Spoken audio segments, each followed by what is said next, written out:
Morgan ने जो cross किया था उसमें फीमेल लिया था yellow body white eye and male लिया था brown body red eye, that is dominant. And F1 में हम लोगों ने देखा कि F1 में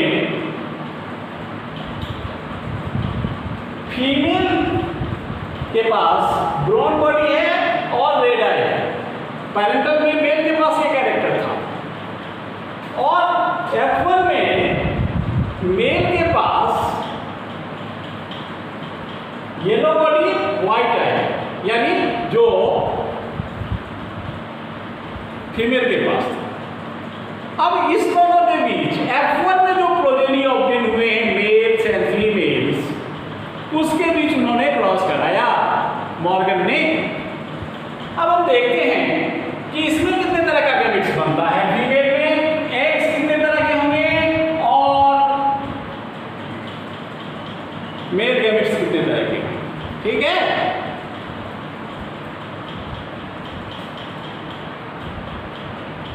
आप में से हमको कोई बताएंगे कि एग्स कितने तरह का होगा? देखकर तो आप बता सकते हैं कि एग कितने तरह का होगा।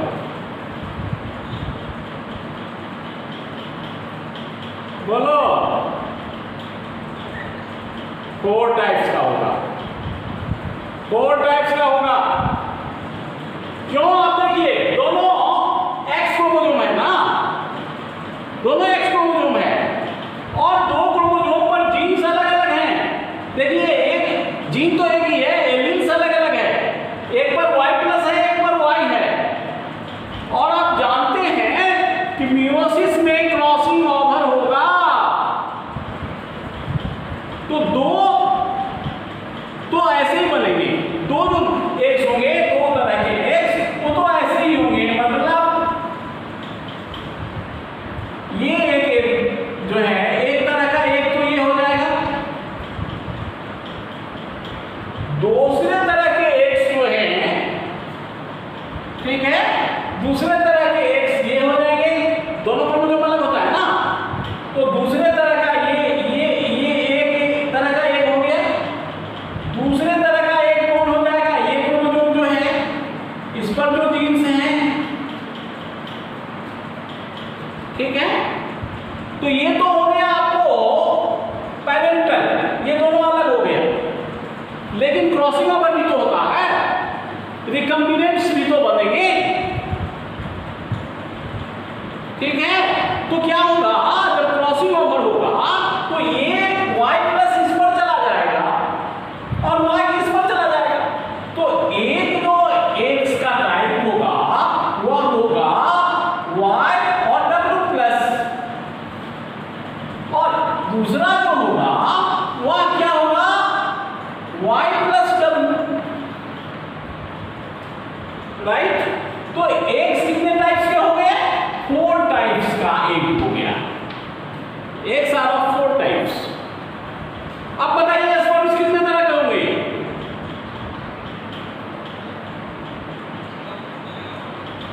स्पर्म 2 ही तरह का होगा, क्योंकि इसके बीच तो क्रॉसिंग ओवर नहीं होगा, ये आपको पता है। एक्स और वाई है, क्रोमोसोम अलग अलग है।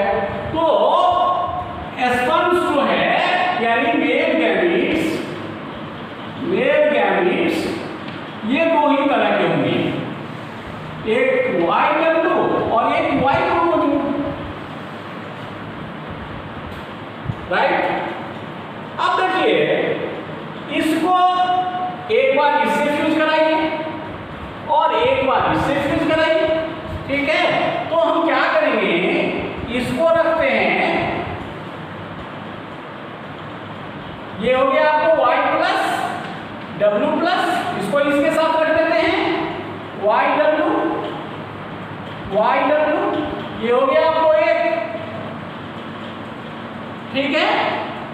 ट्रेड तो आप देख लेंगे इसका, ब्राउन बॉडी रेड है, फीमेल है। अब इसके साथ इसको रखिए तो इस पर तो Y प्लस W प्लस ये है और इस Y क्रोमोसोम आ गया, यानी मेल जो है ये मेल है और ये मेल भी कैसा है?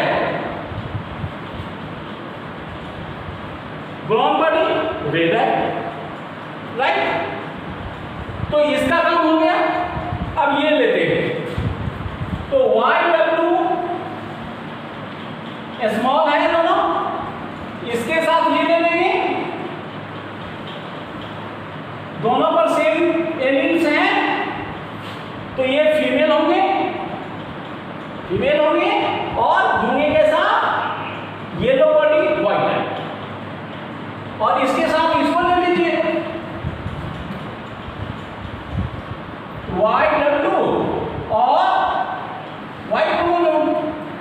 तो आपने क्या देखा, ये एक तरह का हुआ, ये दूसरा तरह का हुआ, ये तीसरा तरह का हुआ, और ये चार तरह का हुआ।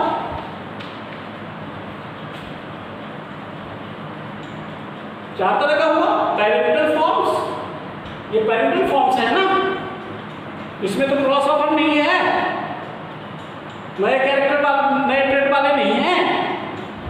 अब ये देखिए, ये दोनों क्रॉस वाला गैमेट है, क्रॉसओवर वाला, क्रॉसिंग ओवर का नतीजा है इस गैमेट का ना। अब इसके साथ ये ले लीजिए,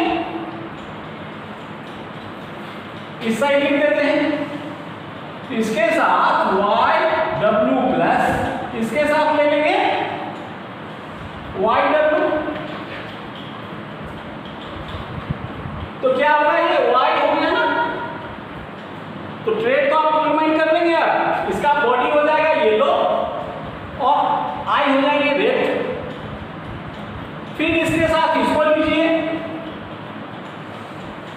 तो YW प्लस, और ये मेल हो गया, मेल हो गया। अब इसके साथ लीजिए, तो इसके साथ लेंगे क्या होगा, फिर इस पर है Y प्लस W और इस पर है YW,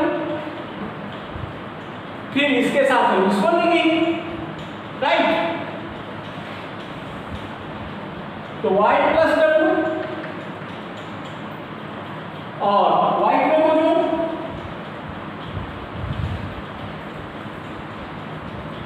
राइट। अब यदि आप इसके ट्रेड्स देखेंगे तो इसका ट्रेड कैसा होगा, yellow body, brown body, dB लिख लेते हैं, समझ जाएंगे, ब्राउन बॉडी, और आंख होगी रेड आई। इसका क्या होगा, ब्राउन बॉडी, रेड आई, यानी फीमेल भी ब्राउन बॉडी रेड आई वाली होगी, मेल्स भी ब्राउन बॉडी रेड आई वाले होंगे, राइट। सिमिलरली इसका देखिए, female yellow body, white eye, males जो है वो भी होगा yellow body, white eye, yellow body and white eye. तो फीमेल्स और मेल्स दोनों दो तरह के होंगे, फिनोटाइपिकली दोनों दो तरह के होंगे। यहां यदि आप देखें तो ये जो है, ये नया ट्रेड वाला है, ये पेरेंटल ट्रेड में नहीं था, F1 में भी नहीं था, F2 में आया है। तो ये जो नया ट्रेड वाला फॉर्म है, इसको हम कहेंगे रिकम्बिनेंट्स। ये क्या है ना, ये हो गए आपको रिकम्बिनेंट्स,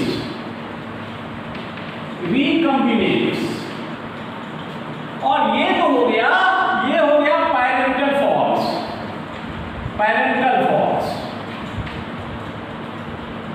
तो पैरेंटल फॉर्म्स मिला और रिकम्बिनेंट्स जो है समझ गए ना। इसका क्या होगा, येलो बॉडी और रेड आई, येलो बॉडी, रेड आई, फीमेल में भी येलो बॉडी रेड आई, मेल में भी येलो बॉडी रेड आई। उसी तरह ये हो गया ब्राउन बॉडी और व्हाइट आई, ब्राउन बॉडी और व्हाइट आई। तो ये पैरेंटल फॉर्म में तो नहीं था, F1 में भी नहीं था। So these are the results of cross are new forms. तो ऐसे फॉर्म को हम कहेंगे रिकम्बिनेंट्स, राइट। तो ये तो आपने देख लिया जीनोटाइपिकली क्या सिचुएशन है। अब उन्होंने फिनोटाइपिकली उसका रेशियो निकाला, फिनोटाइपिक रेशियो निकाला, जैसे मेंडल ने निकाला था। गाय हैप्लिड क्रॉस में मेंडल का रेशियो था 9:3:3:1। गाय हैप्लिड क्रॉस में मेंडल का रेशियो कितना था? 9:3:3:1, राइट। ये जो था 9:3:3:1, इसमें ये पैरेंटल था, ये पैरेंटल था और ये रिकम्बिनेंट था। 16 में से 6 न्यू फॉर्म्स था और 10 पैरेंटल था, यानी 37.5% न्यू फॉर्म्स था, बाकी पैरेंटल थे। In the case of Morgan, in this experiment, इस एक्सपेरिमेंट में उनको रिकम्बिनेंट्स मिला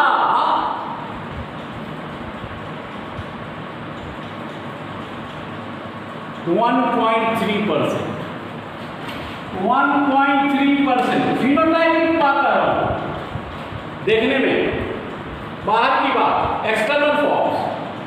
और पेरेंटल जो मिला 100 में से घटा दोगे तो 98.7%।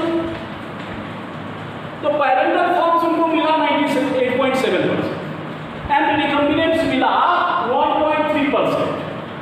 That differs from Mendel's dihybrid ratio.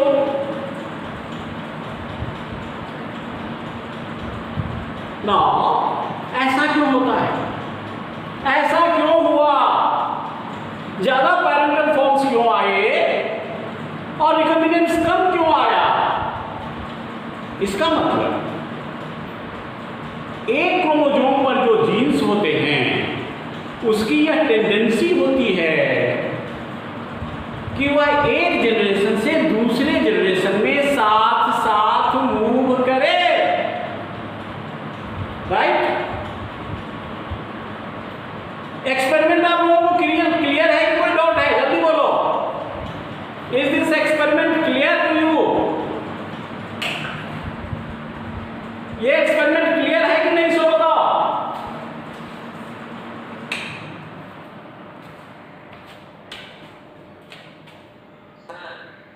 हाँ,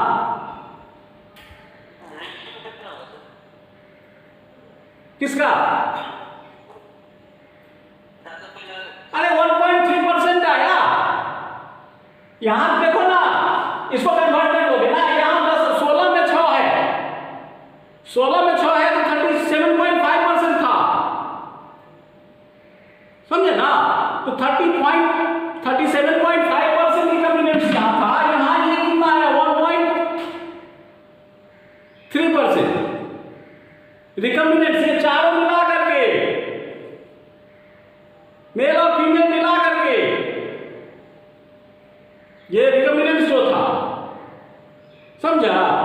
और बाकी आया पैरेंटल, वहां पैरेंटल का फॉर्म था 9:1 का रेशियो, यानी 10। तो 37.5 माइनस कर दो 100 में से।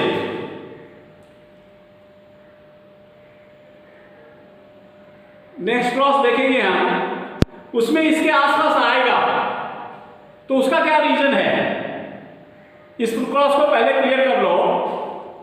तो इसमें मैंने कहा कि रिकम्बिनेंट्स जो है वो 1.3% है, जबकि मेंडल में 37.5% था। पैरेंटल जो है यहां पर 98.7% है, और यहां पर कितना कितना हो जाएगा? 62.5%। मेंडल के केस में 62.5% हो गया, समझे ना। तो what is the reason behind this? तो अभी आपने क्रोमोसोमल थ्योरी पढ़ा कि genes are on chromosomes and all these two genes are present on X chromosome. So genes present on a chromosome have the tendency to move together from one generation to other generation. Process is called linkage, इसी को linkage कहते हैं। And formation of recombinants जो हुआ that is the result of crossing over. So recombinants are the result of crossing over and more parental forms are obtained due to linkage. यदि linkage नहीं होता तो मेंडल का dihybrid ratio follow होता, independent assortment follow होता, समझे ना। तो ये जो मॉर्गन का नियम दिखाता है कि एक क्रोमोसोम्स पर जो जीन्स होते हैं उसकी टेंडेंसी होती है कि वह एक साथ वन जनरेशन से नेक्स्ट जनरेशन में मूव करे, and this process is called linkage. ठीक है, तो लिंकेज का मतलब समझे आप, it is the tendency of genes present on same chromosomes to move together from one generation to next generation. हम आगे देखेंगे कि यहां पर रिकम्बिनेंस जो है 1.3% ही क्यों बना। मेंडल का हम दो और क्रॉस देखेंगे तो वहां रिकम्बिनेंस अलग अलग है। फिर हम देखेंगे कि फिर लिंकेज कितने तरह का होता है। ये जो डिफरेंट फ्रीक्वेंसी आ रही है, डिफरेंट परसेंटेज रिकम्बिनेंट्स का आ रहा है, उसका क्या रीजन है।